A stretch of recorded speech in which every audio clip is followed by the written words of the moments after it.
ഫേസ്ബുക്കിൽ വൻ വിവര ചോർച്ച. 120 കോടി ഫേസ്ബുക്ക് അക്കൗണ്ടുകളുടെ വിവരങ്ങൾ ചോർന്നു എന്നാണ് പുറത്തുവരുന്ന റിപ്പോർട്ടുകൾ സൂചിപ്പിക്കുന്നത്.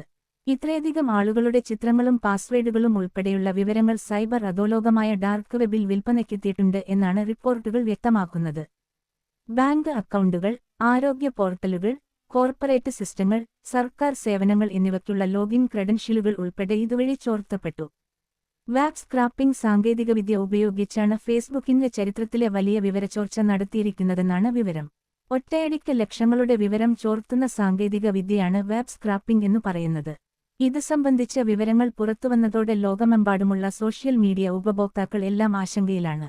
ഫേസ്ബുക്കിലിട്ട ചിത്രങ്ങൾ, വീഡിയോ, പാസ്വേഡുകൾ, സ്ഥലം, വയസ്സ്, ബന്ധുവിവരം, മെയിൽ ഐ.ഡി. തുടങ്ങിയവയാണ് ഡാർക്ക് വെബിൽ വിൽപ്പനയ്ക്കെത്തിയിരിക്കുന്നത്. ഫേസ്ബുക്കിലെ ആപ്ലിക്കേഷൻ പ്രോഗ്രാമിംഗ് ഇന്റർഫേസിലുള്ള പഴുതുകളാണ് ഇവിടെ ദുരുപയോഗം ചെയ്യപ്പെട്ടത്. ബൈറ്റ് ബ്രേക്കർ എന്ന പ്രൊഫൈലിലാണ് ഡാർക്ക് വെബിന് വിവരങ്ങൾ വിറ്റത്. ഇത്തരത്തിലുള്ള വിവരങ്ങൾ വിൽക്കാൻ പണവും ക്രിപ്റ്റോകറൻസിയുമെല്ലാം ഡാർക്ക് വെബ് കൈപ്പറ്റുന്നുണ്ട്. നിരോധിത ലഹരി ഉൽപ്പന്നങ്ങൾക്കായും വിവരങ്ങൾ വിൽക്കുന്നു. ലഹരി ഉൽപ്പന്നങ്ങൾ പകരം നൽകാമെന്ന വാഗ്ദാനത്തിൽ വീണ വിദ്യാർത്ഥികളും ഫേസ്ബുക്ക് വിവരങ്ങൾ ഹാക്ക് ചെയ്യുന്നുണ്ട്. അതേസമയം ഡാർക്ക് വെബിലെ കുറ്റവാളികളെ കണ്ടെത്താൻ പ്രയാസമാണ്. സൈബർ രംഗത്തെ ഗവേഷകരായ സൈബർ ന്യൂസിന്റെ റിപ്പോർട്ടിലാണ് ഇക്കാര്യങ്ങളുള്ളത്. സ്ത്രീകളുടെയും കുട്ടികളുടെയും നഗ്നചിത്രമുൾപ്പെടെ നിർമ്മിക്കാനാണ് ഇത്തരത്തിൽ വിവരങ്ങൾ ചോർത്തുന്നത്. ഇതിനായി നിർമ്മിത ബുദ്ധിയും ഉപയോഗപ്പെടുത്തുന്നുണ്ട്.